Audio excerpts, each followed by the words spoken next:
महाभारत केवल एक युद्ध नहीं था। जी आपने बिल्कुल सही सुना। वह मानव स्वभाव के 7 घोर पापों का परिणाम था। यदि वे पाप न होते तो कुरुक्षेत्र कभी रक्त से लाल नहीं होता। आज हम महाभारत के वे 7 प्रमुख पापों को विस्तार में बताएंगे, जिनकी श्रृंखला ने पूरे वंश, राज्य और समाज को विनाश की ओर धकेल दिया था। उसमें से पहला पाप था अहंकार का। इसका मुख्य पात्र दुर्योधन और धृतराष्ट्र हैं। दुर्योधन का सबसे बड़ा पाप था कि मैं राजा बनूंगा, चाहे धर्म नष्ट क्यों न हो जाए।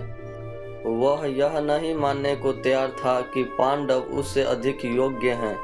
धृतराष्ट्र ने भी पुत्र मोह में इस अहंकार को बढ़ावा दिया, जिसका परिणाम हुआ अहंकार ने विवेक को अंधा कर दिया और हर गलत निर्णय को सही ठहरा दिया। दूसरा पाप मोह का था। इसके मुख्य पात्र धृतराष्ट्र हैं। धृतराष्ट्र जानते थे कि दुर्योधन अधर्मी है, फिर भी उन्होंने उसे कभी नहीं रोका। मेरा पुत्र है, यही वाक्य कुरुवंश के विनाश का बीज बना। परिणाम क्या हुआ? राजा होकर भी वे न्याय न कर पाए। राजा का मोह पूरे राज्य का शाप बन गया। तीसरा ईर्ष्या जलन का पाप था। इसका मुख्य पात्र दुर्योधन शकुनी है। दुर्योधन को पांडवों की सफलता, लोकप्रियता और धर्मप्रियता से जलन थी। यदि वे सफल हुए तो मैं कुछ नहीं रहूंगा। शकुनी ने इसी ईर्ष्या को आग में घी डाला। परिणाम क्या हुआ? ईर्ष्या ने साजिशों को जन्म दिया, लक्षागृह से लेकर जुए तक। चौथा जुए का पाप लालच और छल का था। इसका मुख्य पात्र युधिष्ठिर और शकुनी हैं। युधिष्ठिर धर्मराज होकर भी जुए के आकर्षण में फंस गए। पहले राज्य हारा, फिर भाइयों को हार गए, फिर स्वयं को और अंत में अपनी पत्नी द्रौपदी को हार गए। यह केवल जुआ नहीं था, यह विवेक का पतन था। इसका परिणाम क्या हुआ? एक क्षण का जुआ 18 दिनों का महायुद्ध का कारण बन गया। पांचवा पाप स्त्री का अपमान था, अधर्म का सबसे घोर रूप। इसका मुख्य पात्र दुर्योधन द्रौपदी का चीरहरण केवल एक स्त्री का अपमान नहीं था, वह पूरे धर्म का वस्त्रहरण था।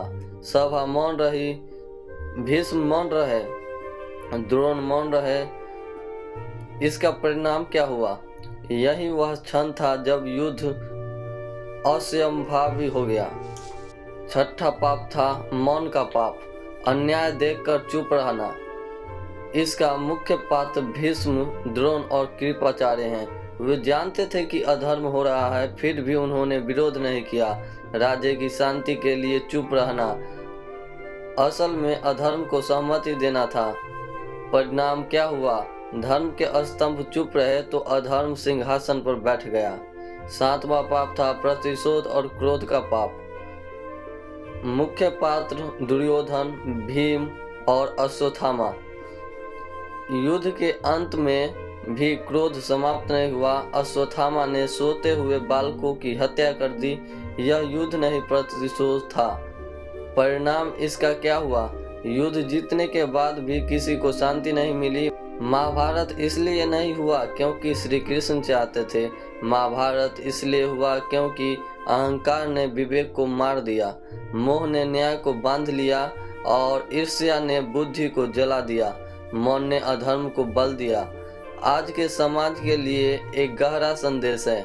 महाभारत आज भी हो रहा है, घरों में, राजनीति में, समाज में और रिश्तों में। जब भी हम गलत देखकर चुप रहते हैं, अहंकार को सही ठहराते हैं या मोह में सत्य भूल जाते हैं, वहाँ एक नया कुरुक्षेत्र जन्म लेता है। तो मित्रों, आपको महाभारत के ये 7 पापों पहले से पता थे या नहीं, कमेंट में जरूर लिखें। और अगर आप हमसे सहमत हैं कि हाँ, इन 7 पापों के कारण ही महाभारत का युद्ध हुआ, तो कमेंट में सहमत जरूर लिखें। और हमारी मेहनत के लिए एक वीडियो को लाइक करें, शेयर करें और ऐसे ही वीडियो पाते रहने के लिए भक्ति ज्ञान रविराज यूट्यूब चैनल को सब्सक्राइब जरूर करें। धन्यवाद।